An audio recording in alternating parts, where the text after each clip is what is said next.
este modelo estivesse certo, e ele não está completamente errado, mas também não está completamente certo, isto seria o escoamento aqui à frente de Portugal neste momento, ou mais ou menos neste momento às 9 horas. Portanto, isto é um modelo hidrodinâmico que é forçado com um modelo meteorológico e, portanto, usa resultados do modelo meteorológico, é corrido aqui pelo professor Delgado Ninhos e pela Rosa Trancoso, que é engenheiro do ambiente, mas é bastante mais velha que vocês. Antigamente todos os alunos a conheciam, agora já nem todos conhecem. Portanto, eles cobrem um modelo meteorológico que nos dá um forçamento para o modelo oceânico e este modelo oceânico faz previsões e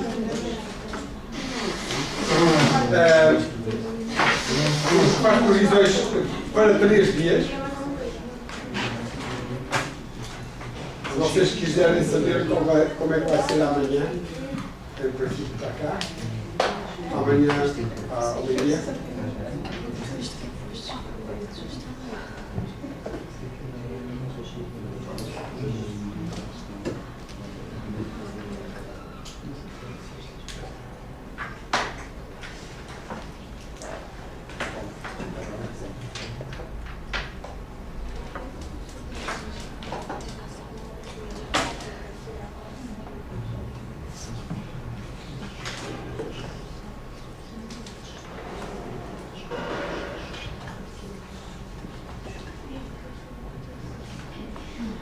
Portanto, amanhã, ao meio-dia, seria este campo de velocidades.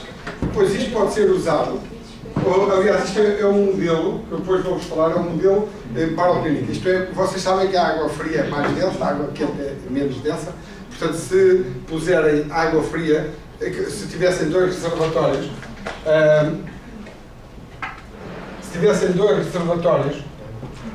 um com água fria, o outro com água quente, e se retirassem esta separação entre os dois, a água fria ia para baixo e a água quente viria aqui para cima. Isto é o que se passa atualmente no Atlântico e em todos os oceanos.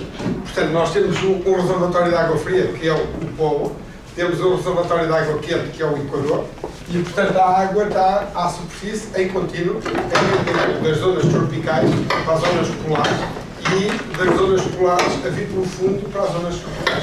E isto é isto que determina o clima. E se não fosse isto, as zonas polares seriam muito mais frias e as zonas tropicais seriam muito mais quentes. E o clima melhor que nós temos por aí é o clima atlântico, porque o Oceano Atlântico tem a norte uma abertura muito grande para o polar ártico, enquanto no Pacífico tem o Estreito de Bering, portanto tem um gregal ali muito pequenino. O Pacífico troca pouca água com o Oceano Polar Ártico e, portanto, o Pacífico é mais quente do que o Atlântico. Portanto, tem tempestades muito maiores do que o Atlântico.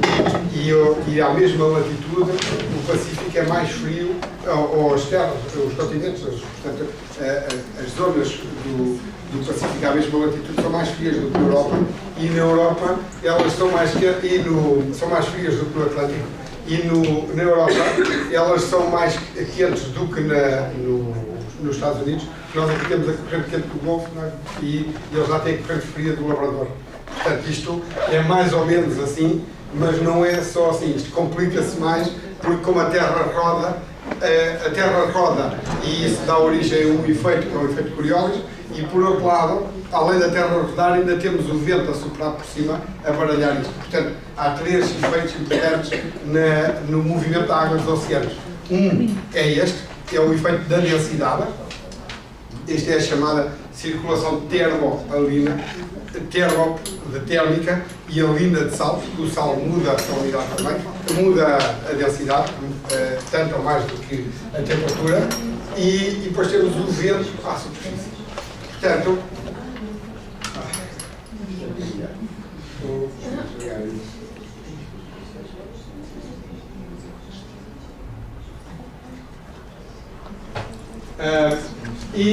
portanto, aqui era a salinidade, aqui é a temperatura.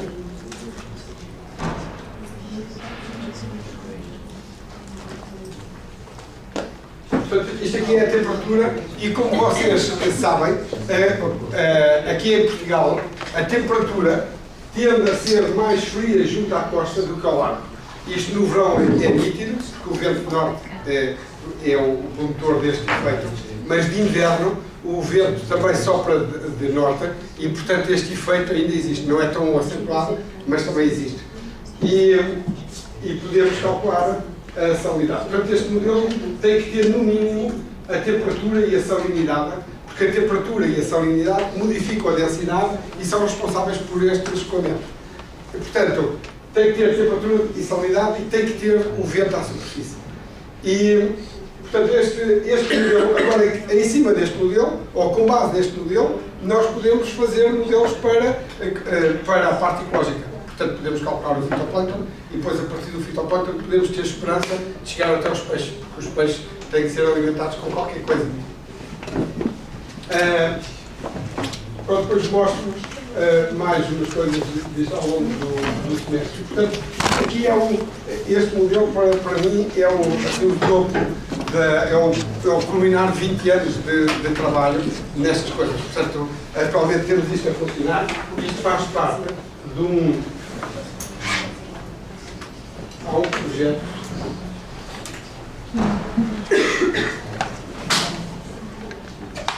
nós estamos num projeto comunitário europeu, aliás, estamos em vários projetos, mas este é um deles, chamado ECOOP, isto é European Cooperation, ou Cooperativo, Operational, não sei o quê. E, portanto, é um projeto para fazer modelos operacionais deste tipo para toda a Europa. E aqui estão as várias regiões da Europa, e se vocês vierem aqui à zona ibérica, e vierem aqui ao mar de Portugal, aparece aqui os resultados do modelo. Portanto, nós todos os dias fazemos previsões e, por FTP, transferimos os resultados para esta base de dados, onde estão os modelos de todos os parceiros, que são para aí uns 60, e então aqui vocês podem ver, se quiserem ver a temperatura, vou dar-vos mostrar aqui.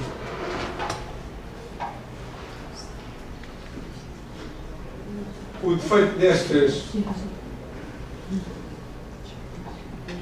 sistemas do WebGIS, Geographical Information System, ou WebSig, o defeito que tem é ser um bocadinho lento. Portanto, isto é versátil, é tudo, mas é um bocadinho lento. Portanto, tem que ter um bocadinho de paciência.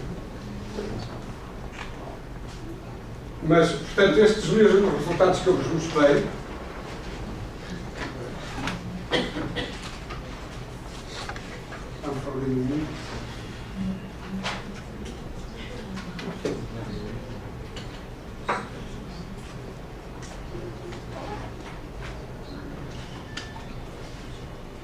portanto, se vocês escolhessem ali à esquerda outro modelo, veriam outra região da Europa.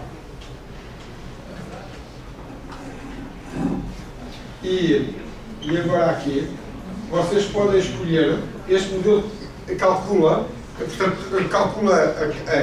as propriedades todas em 50 camadas. Portanto, desde o fundo até ao fundo do oceano, tem 50 camadas.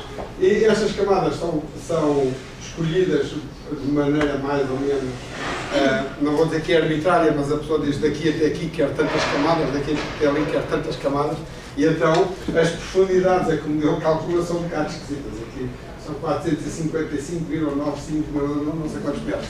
Quem publica, quem gera este site, se devia dar ao trabalho de chegar ali e cortar aqueles números todos só para ali dentro. Mas se vocês quiserem saber, um dia se quiserem mergulhar a 1000 metros de profundidade e quiserem saber qual é a temperatura, ele vai-nos dizer ali. E ainda com base nisto, nós podemos fazer uma outra coisa.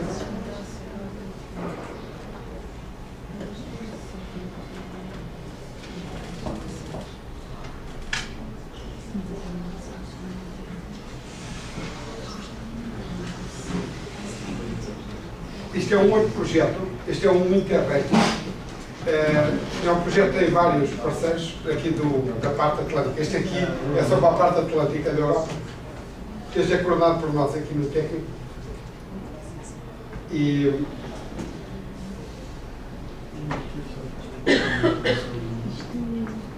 E aqui tem um WebGIS já mais elaborado, continua a ter o mesmo defeito de demorar muito tempo a carregar aquele mapa. Às vezes encrava, porque o mapa encrava. Este mapa é um mapa que está para aí na internet, não sei onde, e há um site, portanto nós para fazermos aparecer os resultados temos que carregar aquele mapa. Às vezes aquele site está em baixo e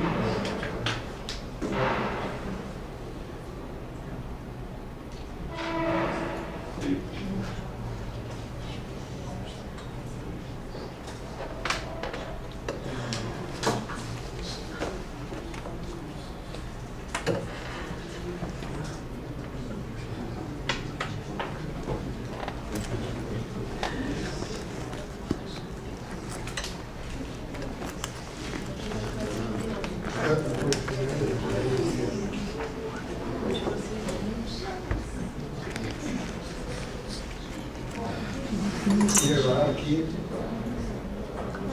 eu posso dizer o que é que quero ver e aparecer aqui e posso querer ver as referências.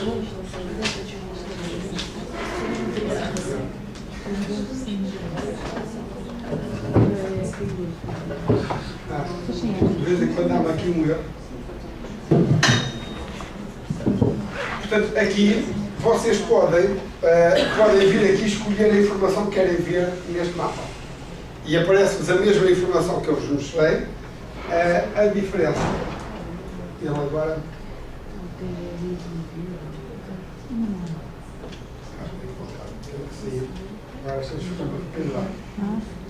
Isto tem para aqui umas coisas. Há uma empresa que mantém este site e nós vamos pondo aqui coisas. E há algumas coisas que o Internet Explorer considera como pirataria, que são ligações entre o nosso site aqui e o site que se vê aparecer. E portanto ele acha que é daqueles sites que a pessoa clica num link e vai parar a outro e portanto dá aqui este erro. Acho que é daí que vem. Ah, pois, até por isso. Está desculpado, agora está desculpado.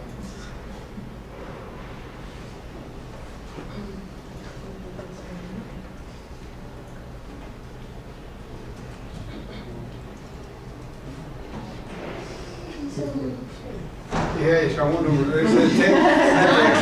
Até aqui vocês podem saber o número de qualquer pessoa. Vocês podem saber o número de qualquer professor ou qualquer funcionário. Que é sempre IST1. O 1 acho que é o campus daqui e o 2 é o Tax Park. E depois a seguir é o número da pessoa. E o meu número é 1787. Sempre que vocês fazem aquela avaliação, escrevem 1787. Agora, para vocês poderem lançar as vossas notas, já vão saber o que eu vou escrever aqui à frente.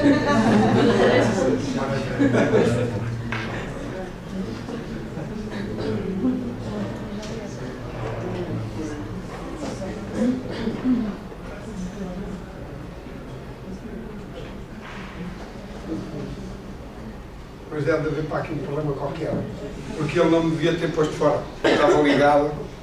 Pronto, depois então, aqui, depois vemos noutra altura, aqui aparecem estas ferramentas e isto aqui é para escolher um local onde eu quero pôr qualquer coisa no mar. E portanto, se eu escolher esta ferramenta e depois clicar aqui, eu, à hora que está aqui marcada, vou colocar um objeto qualquer no mar. Pode ser uma mancha de petróleo, pode ser um contentor, um barco à deriva, e depois posso mandar simular. E quando eu descarrego ali qualquer coisa, tenho que dizer que tipo de coisa que é. Isto ainda não está assim muito bonito, mas pode ser uma coisa que vai só transportada pelas correntes, ou uma coisa que é muito influenciada pelo vento, ou que é influenciado pelo vento, ou muito influenciado pelo vento. Podia ser, se for um barco à deriva, aquele barco é muito afetado pelo vento. O vento vai de lado e vai o arrastando. Portanto, ele vai se movendo de acordo com as correntes e com o vento. E aqui, se vocês repararem, também está o vento. Uma das propriedades que eu posso aqui escolher é o vento. E posso pôr aqui umas outras correntes, que são umas correntes de um modelo francês, que corre para o mundo todo, mas não tem maré. E vocês vão ver que no mar aberto, os resultados que nós temos e os resultados daquele modelo são semelhantes. E depois junto à costa, como já a maré passa assim, portanto, então os nossos resultados são muito diferentes dos deles. E portanto, então vocês escolhem aqui uma origem, dizem, foi a esta hora, apareceu aqui qualquer coisa, escolhem o tipo de objeto e depois mandam o modelo correr. E o modelo corre, espera um bocadinho e ao fim de um bocadinho ele dá-vos o deslocamento desde aquele instante até ao fim dos 3 dias. Porque ele tem as velocidades já calculadas, ele vai usar as velocidades que já tem para deslocar aquele objeto. E portanto, isto aqui é a base de um sistema de alerta que estamos a desenvolver no âmbito do outro projeto, de um outro projeto também comunitário, para prever o deslocamento de plumas de petróleo ou de substâncias inertes. Qualquer coisa, há um acidente no mar, que é um projeto financiado no âmbito de uma coisa chamada AMPERA, que é Accidental Marine Pollution ERA. E ERA, ou ERA, quer dizer, para a maior parte das pessoas quer dizer uma empresa de venda de propriedades, né? Mas mesmo para as pessoas do futebol, né, que no árbitro também tem lá o ERA, mas na gíria de Bruxelas quer dizer European Research Area.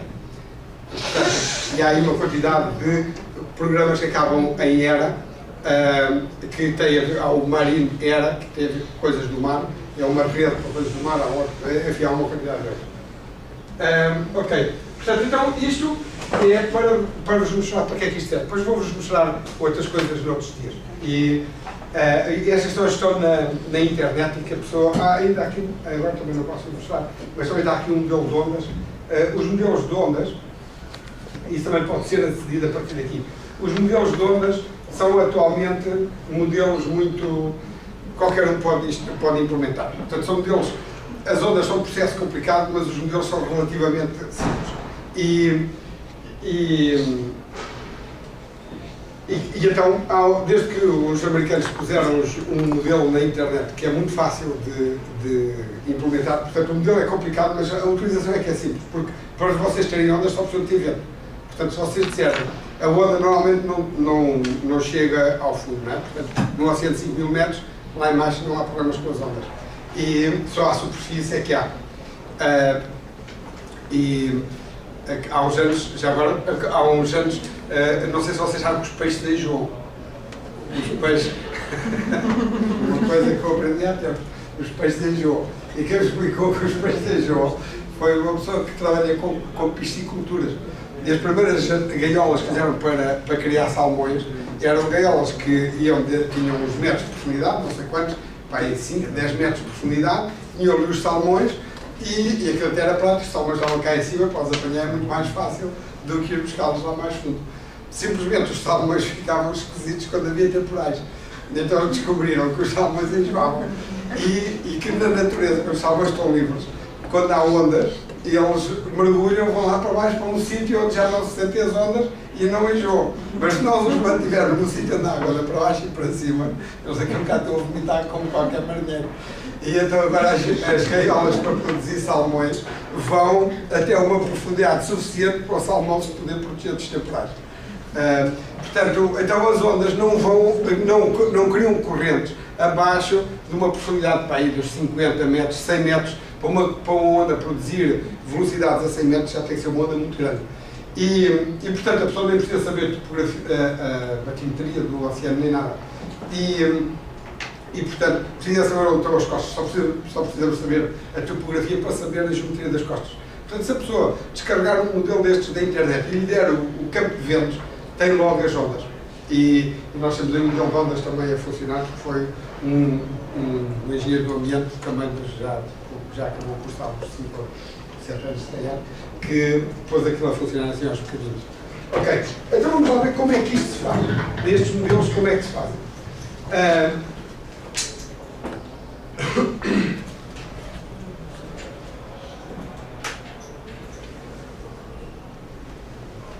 Este ficheiro chama-se aula 1, mas tem as aulas todas.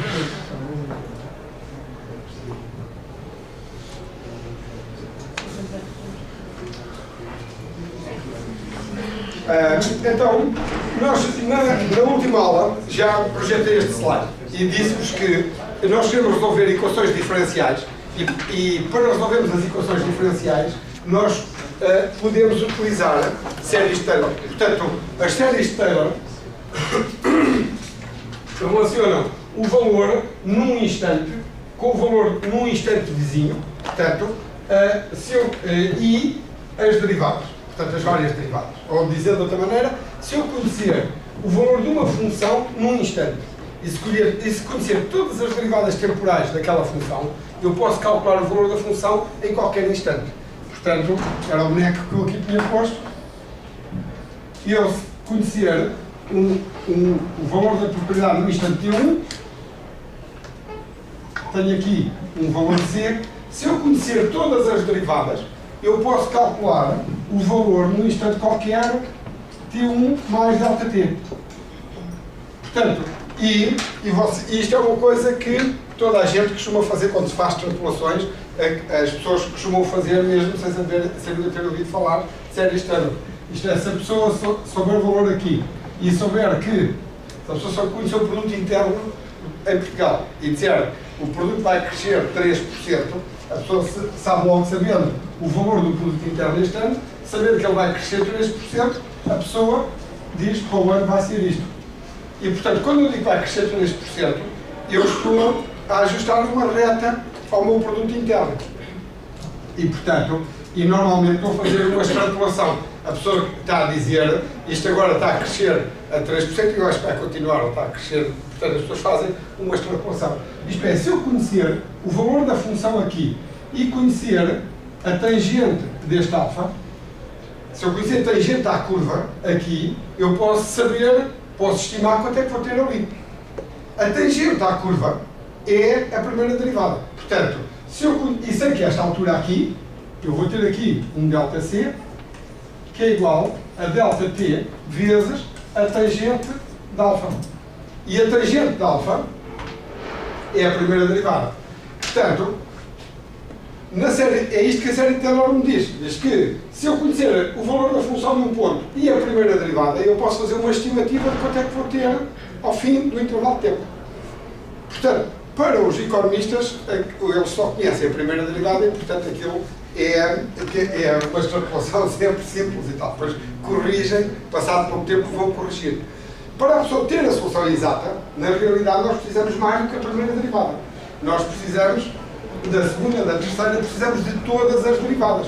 Porque isto é o valor que eu estimo com a primeira derivada. Se a função for uma reta, isto está tudo bem. Mas se a função não for uma reta e for uma coisa assim, então o valor que eu efetivamente vou ter é este. E o valor que eu estimei foi aquele. Porque eu falhei porque a função tinha mais do que a primeira derivada. Se tivesse só a primeira derivada, eu tinha ido ao longo de uma linha reta. Como tenho mais derivadas, eu não vou ao longo de uma linha reta. Eu tenho que ter as outras derivadas e as outras derivadas vão ser responsáveis por esta diferença. Portanto, foi isso que eu escrevi aqui e é isso que está ali no boneco à frente. Portanto, então isto aqui mais bem feito, e isso vocês podem descarregar este ficheiro depois da internet. Eu sei o valor da função num ponto, querer num outro ponto ali à frente. Se eu tiver a primeira derivada, estimo aquele valor e as outras derivadas são responsáveis por aquilo. Portanto, se não entrar em linha de conta com todas as derivadas, se a função não for linear, eu já sei que vou ter um erro. E esse erro vai ser tanto maior quanto maior for o ΔT. Portanto, se eu aumentar o meu ΔT, eu vou ter um erro maior. E é por isso que, quando há previsões do tempo, quando vocês vão à internet, se virem a previsão para amanhã, aquilo, normalmente, qualquer que seja o modelo, aquilo está sempre certo. Mas se quiserem a previsão para 3 dias, aquilo já nem todos os modelos não dão bem. E se quiserem para 7 dias, aquilo ao fim de 7 dias já começa a patinar. E os meteorologistas sabem disso, e por isso todos os dias eles fazem pelo menos 4 previsões. Mas normalmente fazem 8 previsões. De 3 em 3 horas, eles geram uma nova previsão para 3 dias. Ou para 7, não é computador para isso. Portanto, e atualmente os computadores são potentes, são baratos, sim? Não. Atualmente os computadores são potentes e são baratos. E, portanto, as pessoas podem correr o modelo à meia-noite e têm previsão para 3 dias. E depois, ao fim de 3 horas, e na meteorologia há uma rede de dados que funciona muito bem. Portanto, há uma rede de permuta de dados e ao fim de 3 horas as pessoas já sabem o que é que efetivamente foi medido. Eles previram uma temperatura para Leiria, e ao fim de 3 horas eles já sabem qual é a temperatura que efetivamente lá está. Então o que é que fazem? Pegam nesses dados e fazem o que é costume designar por assimilação de dados, isto é, pegam nos dados que mediram e vão modificar a solução um bocadinho, de acordo com aqueles dados, e recalculam. E, portanto, eles fazem uma estimativa para daqui a 3 horas e daqui a 3 horas eles já sabem quanto é que tinham, vão à solução, alteram-na e recomeçam o cálculo. E cada vez que fazem a simulação, prevêem sempre para mais 3 dias. Portanto, quando vocês vão à internet, a um site qualquer de previsão do tempo, vocês veem o tempo previsto e veem a última previsão que foi feita. E, passadas 3 horas, aquilo normalmente já tem outra previsão lá. Como na internet aquilo que nos dá é um solzinho, e, portanto é uma coisa simples, a pessoa não vê aquilo a mudar de 3 em 3 horas. Mas se a pessoa fosse ver um mapa de ventos e um mapa de temperaturas do género daquele que eu ali pus, aquilo de 3 em 3 horas ia mudando. Mas não vai mudar muito, né? Senão nós não podemos acreditar nas previsões, mas vai mudar um bocadinho.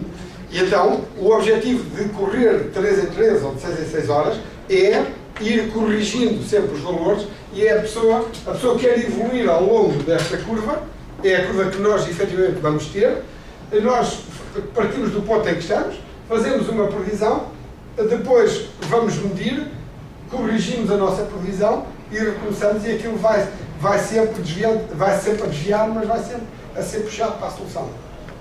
Isto na atmosfera é fácil, porque estações meteorológicas há por todo lado.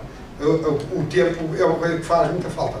E faz falta a toda a gente e faz falta, no mínimo, às empresas de seguros. As empresas de seguros têm todo o interesse em saber o mais possível sobre estas coisas. E depois há indivíduos que fazem previsões à escala dos meses. E depois há outros que fazem previsões à escala do século. Os que fazem previsões à escala dos meses são indivíduos que têm como objetivo vender informação às empresas, às companhias de seguros. Quando alguém faz um seguro para a produção agrícola, um agricultor diz, eu vou fazer um seguro para a minha produção. É bom que quem faz o seguro saiba que riscos é que está a correr. E então as empresas de seguros pretendem ter informações desse tipo. Mas como vocês sabem, as informações são mais ou menos, não é? Só às vezes este ano o verão vai ser pequeno, depois não é. E portanto, previsões a meses têm riscos, por causa das tais derivadas que a pessoa não considerou. E se for previsões a séculos, ainda tem mais riscos. Portanto, as previsões das alterações climáticas são previsões com risco grande. Quer dizer, sabe-se que vai haver alterações climáticas, mas não se pode garantir que o nível do mar vai subir 1 metro ou 3 metros. Há quem diga até que agora apareceu aí uma linha de pessoas que dizem que afinal as alterações climáticas vão fazer é baixar a temperatura.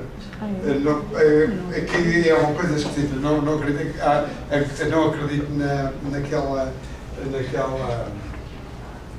naquela previsão, mas tem um fim, são indivíduos que anunciam mais ou menos o fim do mundo. E eu mostrei-vos aqui esta situação termoolina. E uma das coisas fundamentais na água é o oxigênio. Portanto, todos os organismos que vivem na água, como os organismos que vivem fora da água, precisam de oxigênio. E, portanto, quem não tiver oxigênio morre. E o problema maior da eutrofização, qual é que é? Quando é o oxigênio. Portanto, a pessoa pode ter, quando tem um nível trófico muito alto, quer dizer que tem muita atividade biológica.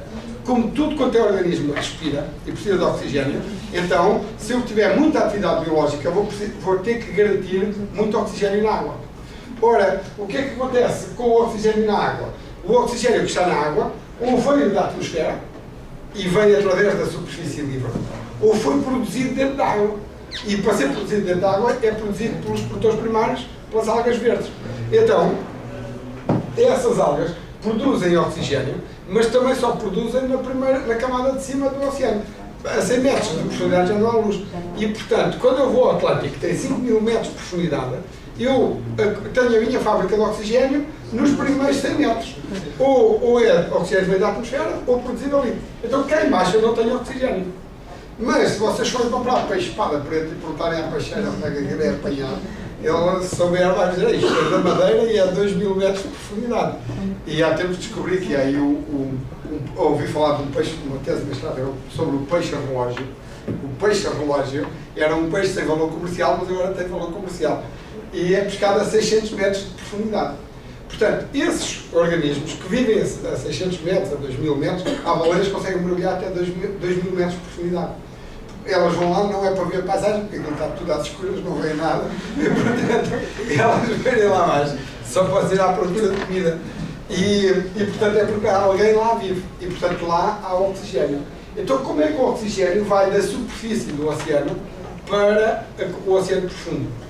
Ele poderia ir por correntes ascendentes e descendentes. Aqui, portanto, o oxigênio que ele produz aqui, poderia descer aqui. Mas para ele descer, era preciso que a água conseguisse descer. Ou então, pode ir por difusão. E é preciso que a água se consiga difundir daqui para aqui. Ora, o que é que acontece no oceano? No oceano, o perfil de temperatura é uma coisa qualquer, assim. No fundo do oceano, a temperatura anda à volta de 2 graus. E à superfície, depende da latitude, mas anda para aí 15, 20, 30 graus. Portanto, o que é que acontece? Eu também aqueço o oceano pela superfície. É pela superfície que eu aqueço o oceano. Porque o calor que está no oceano veio do Sol. E, portanto, quando eu aqueço o oceano, eu aumento a temperatura, baixa a densidade. Quando baixa a densidade, aquela água da superfície tem dificuldade em descer. Portanto, a água da superfície do oceano, enquanto estiver mais quente, ela não desce. Se ela não desce, o oxigênio não desce. Se o oxigênio não desce, se eu consumo aqui em baixo, então eu vou esgotar o oxigênio. É uma questão de tempo. Eu tenho de abastecer o oceano com oxigênio e tenho de abastecer a partir da superfície. Então, onde é que eu consigo fazer isto? Eu só consigo fazer isto nas zonas polares. Portanto, nas zonas polares, o que é que eu vou fazer? Nas zonas polares, nas zonas tropicais, eu aqueço. Eu vou pôr agora por isto. Nas zonas tropicais, tenho aqui o Sol e o Sol aquece no oceano. Nas zonas polares, eu tenho pouco Sol, até tenho meses de noite no inverno, e então nas zonas polares eu vou perder calor. E perco tanto calor que a água até chega a gelar. Não é? E quando a pessoa vê uma zona polar na televisão, distingue logo que aquilo, percebe logo que é uma zona polar pela quantidade de gelo que lá está. Então, o gelo que está na zona polar está lá porque a água arrefeceu até 0 graus, ou menos. E, portanto, a água aumentou de densidade e quando a água aumenta a densidade, afunda-se. E é esta circulação termo-urina que é provocada pelo arrefecimento da água nas zonas polares e o aquecimento nas zonas tropicais que dá origem a este escoamento e que traz oxigênio para o fundo. Portanto, sem este escoamento, não há oxigênio no fundo do oceano. E o oceano ficaria anóxico. E há corpos de água que vocês conhecem anóxicos. Quem é que se está a lembrar de algum corpo de água que seja anóxico no fundo? Não tem oxigênio. Diz? Os pântanos? Esses são o caso mais típico. E, assim, o pântano, a pessoa já sabe que aquilo é anóxico. Porque o pântano, então, porque é que é anóxico?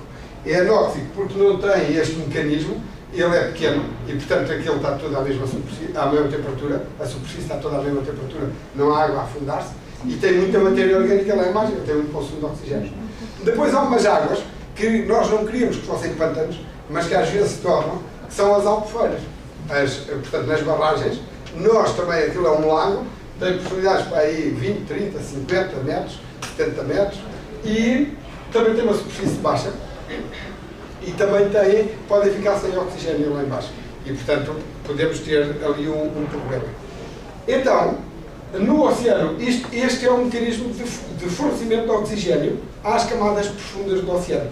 No Atlântico, a água faz esta volta, e demora a volta, quer dizer, ninguém contabilizou isto com exatidão, mas a ordem de grandeza do tempo desta volta são 5.000 anos. Portanto, a água que se afunda aqui demora 5.000 anos até voltar a ver a luz cá em cima. No Mediterrâneo, a água que se afunda demora qualquer coisa na ordem dos 400, 500 anos a voltar cá acima. E no Mediterrâneo não há gelo. No Mediterrâneo não há nenhuma zona gelada no Mediterrâneo. As pessoas é que vão ir de férias para o Mediterrâneo, que a água é mais quente. Então, onde é que se forma a água profunda no Mediterrâneo? Forma-se ali na zona do Golfo do Lyon, em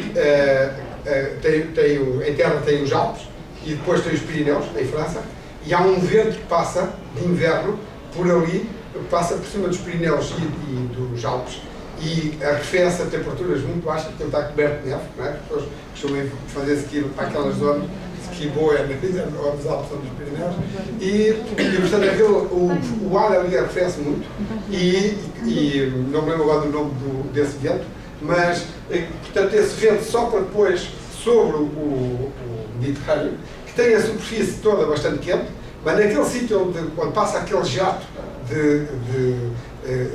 aquele vento rápido, que é um jato que é acelerado ali pelos Alpes e os Pirineus, ali a temperatura arrefece, não precisa chegar a 0 graus, arrefece o suficiente para a água ficar mais fria do que a água de baixo. E então a água afunda-se. E aquilo, eu nunca vi nenhum filme disso, mas dizem que é uma coisa impressionante, porque imaginem quando vocês atiram uma pedra para dentro da água, aquilo faz umas ondas, a pedra a afundar-se faz umas ondas. Agora imaginem que vocês arrefecem uma área muito grande que se afunda de repente, que ele dá umas ondas de todo o tamanho. Portanto, porque é um sistema que está ali, que é instável e a certa altura afunda. Mas nunca vi nenhum filme, não sei se isto é mesmo verdade, se não, mas poderia ser verdade. Ok, então qual é o problema das alterações? Os tais indivíduos que dizem que afinal as alterações climáticas não vão ser nada assim, e como se diz, e que isto vai dar o fim do mundo, eles dizem que isto vai dar o fim do mundo porquê? Porque eles dizem, primeiro, quando eu deixo de arrefecer os polos, eu deixo de formar água profunda. Se deixo de formar água profunda, vou deixar de fornecer oxigênio ao oceano profundo. Se deixo de fornecer oxigênio, vou ter um oceano anóxico. E se vou ter um oceano anóxico, isto vai ser como um pântano, o oceano vai se tornar uma espécie de pântano, vai libertar metanos e aqueles gases todos tóxicos e portanto, vai intoxicar a Terra e isto acaba tudo. Isto é o fim que eles anunciam para o mundo. Mas depois tem aqui uma outra contradição, é que dizem que e depois dizem que isto afinal, depois a seguir vai se tornar mais frio, porque agora nós temos esta situação, mas se eu aquecer a zona polar, eu deixo de afundar a água. Se deixo de afundar a água, deixo de ser capaz de trazer água tropical para o polo. Se deixo de ser capaz de transportar, imagine que eu deixava de afundar esta água. Se deixar de afundar esta água, a que vem da zona tropical para o polo, deixa de poder vir, senão aquilo começava ali a subir o nível do polo. Portanto, ela deixa de poder vir. Se deixa de poder vir, eu deixo de trazer calor para o polo. Se deixo de trazer calor para o polo vai arrefecer. Portanto, então eles dizem afinal, não, as alterações climáticas vão dar origem a mais frio no polo. Mas se der origem a mais frio no polo, daria origem ao fundamento, a formação da água profunda outra vez. Enfim, é um bocado é contraditório. E eu acho aquilo um bocado esquisito, mas, enfim, portanto, eu só vejo contas feitas, porque quando as pessoas, e isto é uma das coisas que eu costumo, uma das mensagens que eu costumo tentar transmitir, é que as coisas só são a sério, só são para levar a sério depois de aparecerem quantificadas. Porque enquanto a pessoa faz extrapolações deste género, vale tudo, não é? Porque a pessoa faz extrapolações lineares e ignora não sei quantos processos, e isto é o que se passa no oceano, é um conjunto então de vários processos. O vento à superfície, alterações da temperatura, a temperatura muda as correntes e, portanto, quando a pessoa começa a ignorar todos os processos menos um, chega à conclusão que quiser, depende do processo que escolhe, e assim é a conclusão que a pessoa tira. Bom, eu acho que isto é interessante, às vezes perde-se um bocado de tempo, eu tenho tendência a perder tempo a contar histórias destas, mas eu acho que isto é importante a pessoa, além de saber fazer as contas, saber porque é que faz as contas e para que é que serve. Portanto, então isto é o que determina o funcionamento dos oceanos, é o que determina o clima, é o que determina tudo. E nós precisamos das correntes sempre para transportar o oxigênio, os nutrientes, a matéria orgânica, tudo. Portanto, as correntes transportam-nos tudo. Portanto, os modelos hidrodinâmicos são o princípio de toda a história. E já agora, no meio de tudo isto, Portanto, eu já vos disse, o oceano só tem luz à superfície, eu só posso ter produção primária à superfície. Esta produção primária à superfície, o que é que faz? Pega em nutrientes e forma organismos. Organismos são partículas. E as partículas pequenas vão sendo comidas, ou os organismos pequenos vão sendo comidos por organismos sucessivamente maiores. E é o que vocês aprendem na ecologia. E, portanto, só o pessoal que tem os bons dentes, ou então tem faca e garfo, que é o nosso caso, é que consegue comer qualquer animal. Nós comemos qualquer animal. O tamanho é irrelevante para nós, porque nós temos alguma coisa para nos dar aos bocadinhos e depois já nos cabe na boca. Depois é uma questão. Então, podemos comer qualquer coisa. Temos vindo na televisão e vi que andava a comer um autocarro.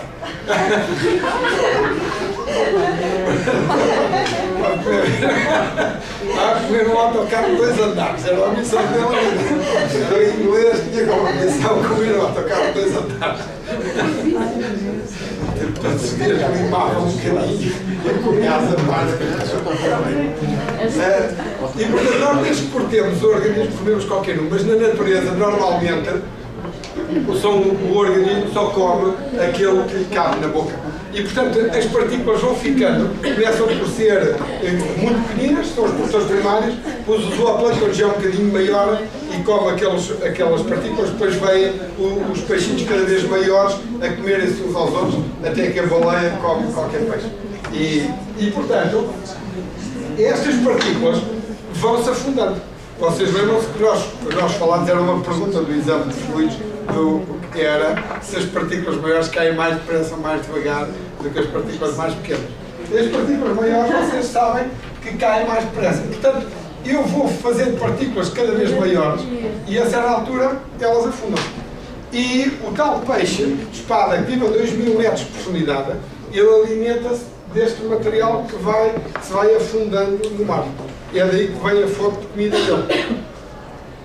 E, portanto, o oceano vai perdendo, no oceano afunda-se tudo quanto é biológico afunda-se. E afunda-se com o quê? Estas partículas levam carbono, que é o que vai consumir oxigênio, mas levam também azoto, fósforo, sílica, levam tudo. Portanto, os oceanos são uma máquina de transferir, ou a biologia do oceano é uma máquina de transferir todos estes materiais da superfície para o fundo.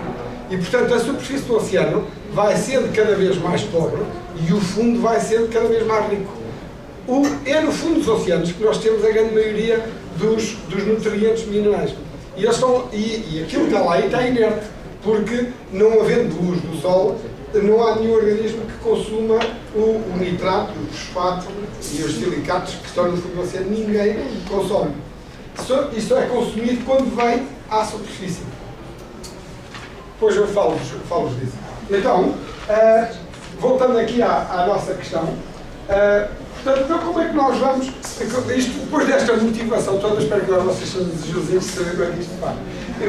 Portanto, como é que eu vou calcular a derivada? Portanto, eu pego uma série de tabulas e agora, se eu cortar esta série de tabulas por aqui, eu digo agora, vou dizer que afinal esta nova propriedade, este novo valor, no ponto t mais delta t, é igual ao valor que eu tinha em t mais a primeira derivada. Vou considerar só a primeira derivada e não as outras.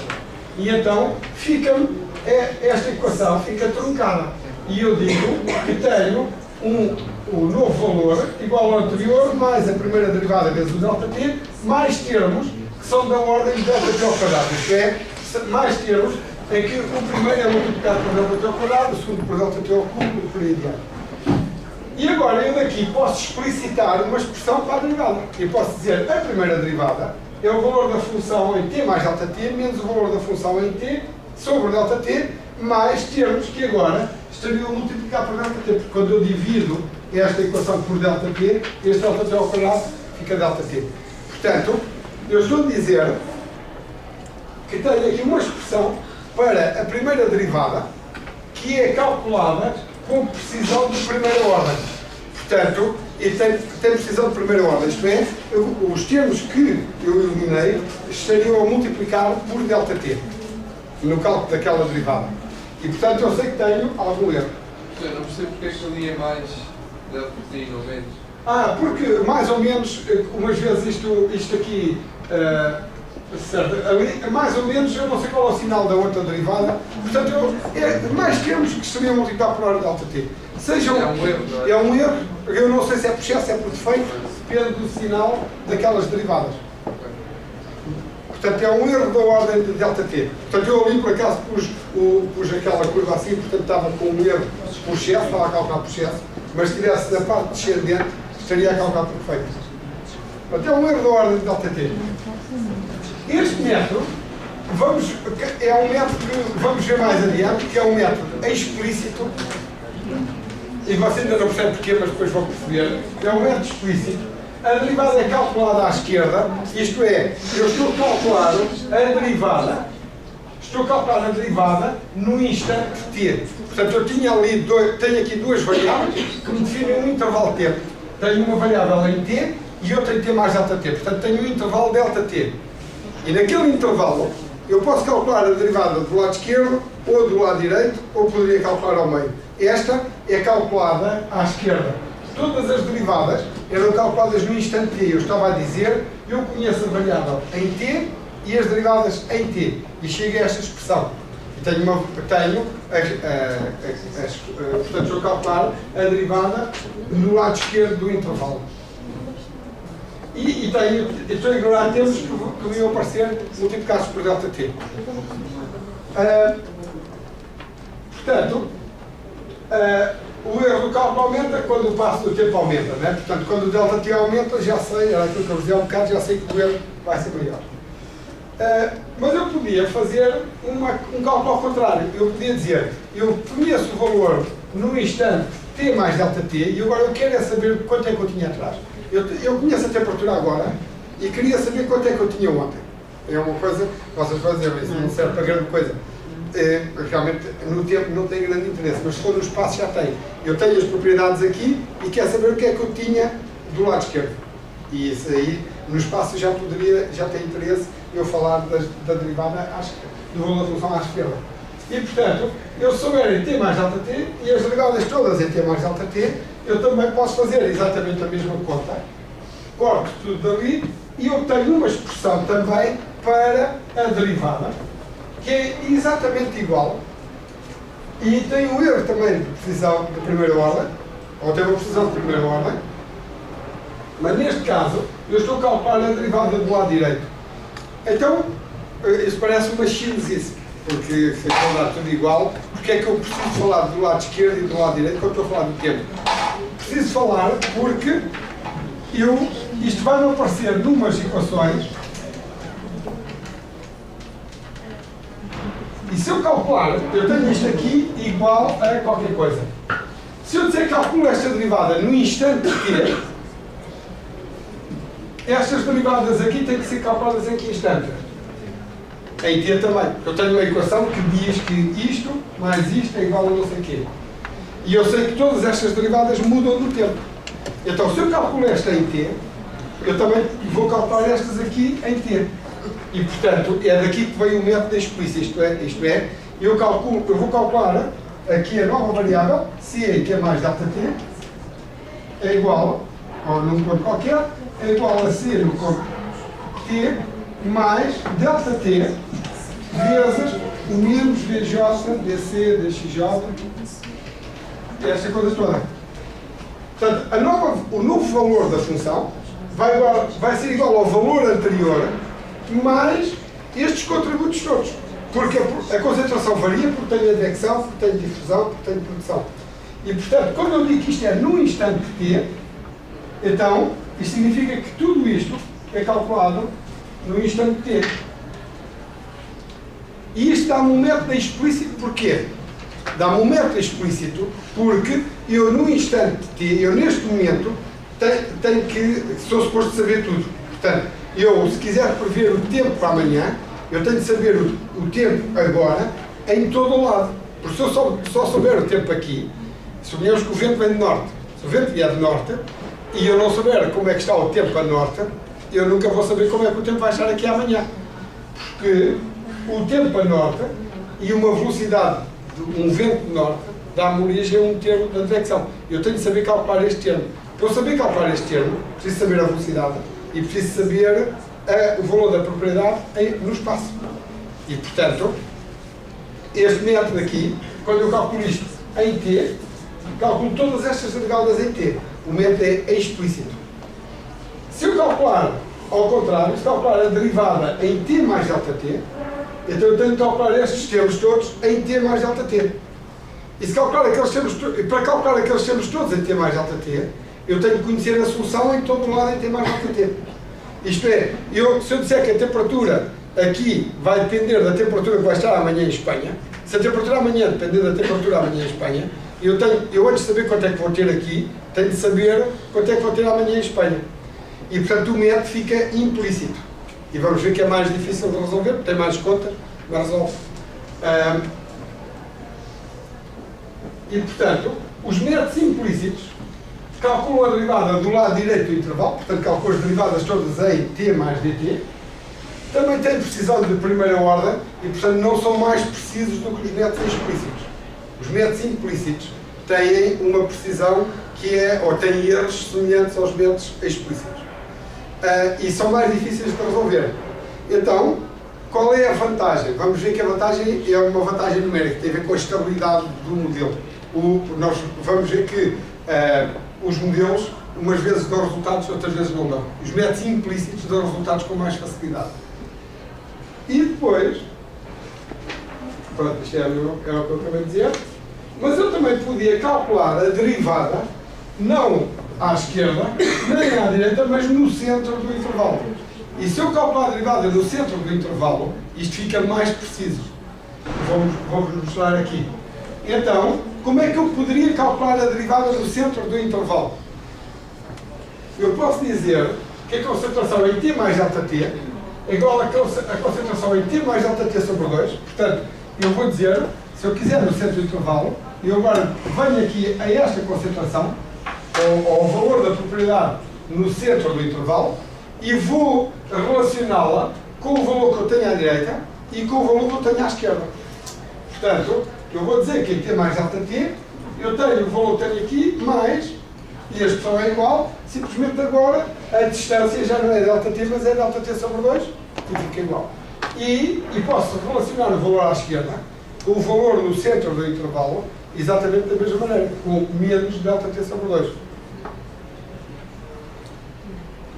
E agora, se eu subtrair uma equação da outra, aqui, se eu subtrair esta equação desta, isto aqui soma, isto aqui corta, cancela, a segunda derivada desaparece, e esta soma e a outra desaparece, e, portanto, eu vou ficar com uma expressão para a primeira derivada, que é também o valor à direita, menos o valor à esquerda, a dividir por ΔT, mas agora tenho precisão de segunda ordem. Isto é, eu, quando digo que a derivada não é a tangente à curva neste ponto, nem a tangente à curva naquele ponto, mas a tangente à curva a meio do intervalo, eu fico com precisão de segunda ordem. E o que é que isto quer dizer, ser de precisão de segunda ordem? Quer dizer que a expressão é exata se a função for uma reta, mas também é exata se for uma parábola. Se for uma parábola, quando vocês têm uma parábola, não sei se lembram ainda da análise numérica, mas quando tem uma parábola, se quiserem a derivada num ponto, vocês podem calcular a derivada num ponto como este delta y a dividir por este delta x. Vocês vão buscar o ponto à direita, um ponto à esquerda, e isto dá a solução exata. Dá o valor exato da derivada. E dá o valor exato da derivada, porquê? Porque aqui nas séries de Taylor, quando vocês vão buscar o valor à direita e o valor à esquerda, e querem a primeira derivada, quando vocês subtraem isto disto, a segunda derivada desaparece. Portanto, o termo referente à segunda derivada desaparece. E aquilo dá a solução exata. Portanto, este método é o método mais preciso do que o outro. Portanto, os modelos mais precisos são aqueles que calculam as derivadas, não em t, nem em t mais ΔT, mas ao meio. E vocês vão dizer, bom, então isso aí, a mim, aqui não tenho nenhuma fatura a pagar. Em todos os três casos, a derivada é sempre o valor à direita menos o valor à esquerda sobre ΔT. Aqui a conta é sempre igual. Não há nenhuma fatura a pagar aqui. Mas há aqui, nestes termos. Nestes termos, nós já vimos que quando o método é explícito, eu calculo tudo em T. E eu conheço tudo e aquilo é explícito, aquilo é mesmo uma conta de mercearia, é só fazer a conta. Não tenho nada que saber. Porque eu conheço todas as variáveis, eu faço a conta. Se for implícito, eu não conheço nenhuma das variáveis e eu tenho que escrever um sistema de equações e vou ter que resolver um sistema de equações para obter a solução. E se o método for semi-implícito, este método aqui costumo designá-lo por semi-implícito, se o método for semi-implícito, o valor aqui em T mais ΔT sobre 2, como é que eu vou calcular? Como eu não sei nada sobre a solução, eu vou dizer que uma propriedade C em T mais ΔT sobre 2 é igual a C em T mais C em T mais ΔT sobre 2. Porquê? Porque é que eu tenho que dizer aquilo? Porque eu conhecido as propriedades em T e eu quero calcular em T mais ΔT. Portanto, eu só vou calcular em pontos discretos. Eu não vou calcular a função toda, eu vou calcular agora, daqui a 5 minutos, daqui a 10 minutos, daqui a 15 minutos, mas não tenho a solução em contínuo. Portanto, nos métodos numéricos, eu tenho uma solução num instante e vou calcular noutro instante, a que está a uma distância de ΔT, que é o passo temporal do modelo. E, portanto, se eu quiser a solução noutro intervalo qualquer, eu tenho que fazer uma conta qualquer, simples. E a conta é, se eu quiser em T mais ΔT sobre 2, vou fazer esta média. Então, como é que eu faço esta média? Eu tenho que calcular este termo no instante T, tenho de calcular em T mais ΔT e fazer a média. Portanto, eu vou ter mais contas para fazer. Os métodos semi-implícitos são mais precisos, precisamos de um dobro de tempo, mas exigem o dobro das contas. Exigem mais contas. Mas, como são mais precisos, são vantajosos sempre. Portanto, o método semi-implícito tem mais contas. Vocês vão ter que fazer um programazinho agora nesta disciplina e vocês vão ver que cada conta exige umas quantas linhas de código e, portanto, mais contas, mais linhas de código, mais trabalho a desenvolver o modelo. Mas o modelo vai ser mais preciso. Vai-nos dar resultados que vai poder trabalhar com ΔTs maiores. Portanto, o modelo mais preciso é um modelo que permite um ΔT superior. E, portanto, permite menos iterações para evoluir no tempo. Está certo? Portanto, vocês têm um computador qualquer. Se o computador que faz não sei quantos zilhões de operações por segundo, se vocês aumentarem o ΔT, se tiverem um modelo que aguenta um ΔT maior, então vocês, em vez de preverem 3 dias, podem prever 6 dias. Portanto, ou se tiverem um ΔT que é o dobro, se o ΔT puder ser o dobro, então vocês simulam o dobro do tempo, o dobro do tempo real, com o mesmo tempo no computador a processar. E, portanto, é a vantagem da pessoa poder ter um ΔT superior. Todos estes modelos são limitados no tempo. Se vocês forem ver as coisas do clima, nas previsões do clima, há uns anos, ainda há poucos anos, aliás, há poucos anos se fala de alterações climáticas, assim com números, da possibilidade de haver alterações climáticas já se fala há 20 anos ou mais.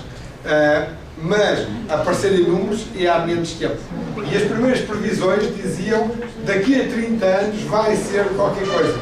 Agora as pessoas já falam em 50 ou 100 anos. Porquê é que as pessoas fazem previsões a 100 anos? Porque têm agora computadores muito mais potentes e, portanto, podem fazer previsões a um prazo maior. Além disso, é mais seguro para quem está a fazer previsão. Daqui a 100 anos posso fazer a previsão que eu quiser, mas ninguém vai cobrar aquilo. Mas se eu fizer previsões para daqui a 20 anos, eu espero que ainda me possam cobrar. E portanto, mas portanto faço previsões a esse tempo todo, porque os computadores agora são mais potentes. Eu na semana passada estive ao lado de um computador, um Cray 2, que estava a servir só de peça de jogo, parece um bar. Parece mesmo um bar, tem quase, é um círculo com uma abertura. E ao meio não tem nada. E aquele computador custava uma fortuna. Na Europa havia para aí, não sei, no máximo 10 computadores daqueles. Eu quando andava a fazer a minha tese ainda usei um que estava em Paris, estava na Bélgica, transferi os ficheiros todos para Paris e aquilo corria, depois eu recebi os resultados um dia depois. Mas era num creio daqueles. Aquilo aquecia tanto que era arrefecido com azoto líquido. Aquilo era arrefecido a menos de 70 graus. E era posto assim em círculo. Ele tem lá uma quantidade de fios a ligar aqueles componentes, parece uma central telefónica. O comprimento dos fios era um fator limitante para a eficiência do cálculo. E então, para reduzir o comprimento dos fios, os componentes estavam dispostos em círculo à volta de um ponto e os fios passavam para ali. Enfim, aquele computador agora tem menos capacidade de cálculo do que qualquer computador que vocês comprem no supermercado. E nessa mesma altura, eu, quando voltei aqui em Portugal, aqui no técnico, tínhamos um centro de informática super bem equipado, era um dos melhores que o país estava. Veio cá o Mário Soares, que era o primeiro-ministro na altura, e inaugurar aquilo. Tínhamos 5 computadores, havia 3 com 2 mega de RAM e 2 com 4 mega. Eram umas máquinas. E trabalhavam em simultâneo, naquele tinha 2 mega, cada um deles tinha uma sala, com uns 30 terminais, trabalhavam 30 pessoas em simultâneo no mesmo computador. Portanto, isso dá para vocês verem que tipo de programas é que passavam naqueles computadores. Eram programas mesmo, sempre, só que não havia nada de interfaces gráficas, não havia nada.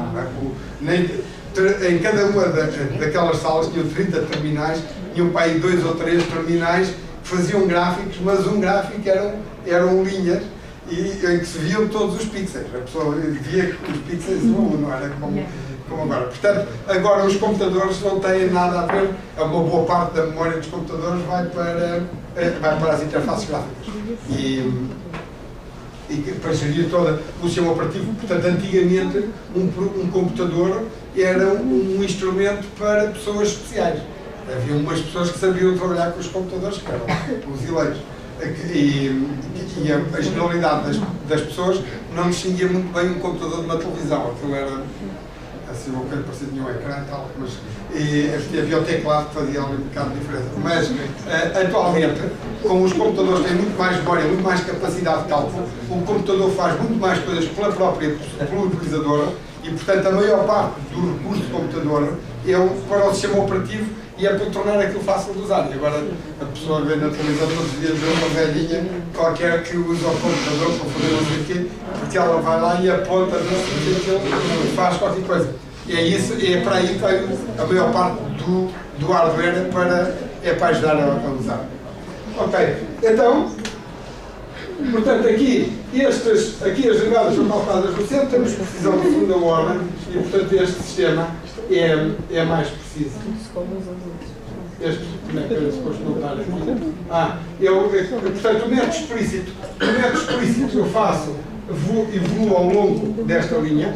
No método implícito, a derivada é ali e, portanto, eu estou no método explícito eu digo isto é a derivada. No método implícito digo isto é a derivada. Vocês olham para aqui, veem logo que as duas são diferentes. Eu aproximo uma reta da outra se reduzir o delta-t. E se eu tiver uma derivada, uma parcial de segunda ordem, portanto, eu calculo a derivada ao meio, eu calculo uma derivada que está aí entre estas duas. E, portanto, é mais próxima da verdadeira do que qualquer daquelas. E, portanto, este método, um é o explícito, o outro é implícito, ou se quisermos, são derivadas à esquerda, derivadas à direita, derivada à esquerda, derivada à direita, e este aqui é a derivada central, e como isto são os métodos das diferenças finitas, costuma-se chamar a isto o método das diferenças centrais. Portanto, quando eu calculo ao meio do intervalo, são diferenças centrais. Ok, portanto, isto era o que eu vos queria dizer hoje. Na próxima aula, vou mostrar isto também para o espaço, e vamos chegar à equação que aparece aqui mais abaixo.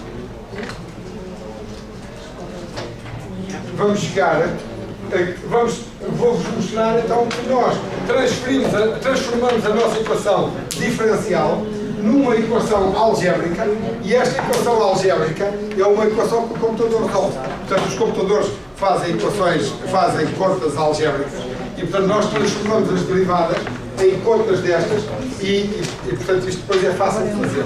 E porque é que isto merece uma disciplina e não é uma coisa qualquer? É porque os netos, estes netos vão ter problemas, vão desaparecer aqui dificuldades, instabilidades no modelo, erros que só a pessoa perceber o que é que está a fazer é que pode resolver. Ok? Pronto, na próxima aula eu vou falar menos, vou fazer menos conversa de café e andar mais para a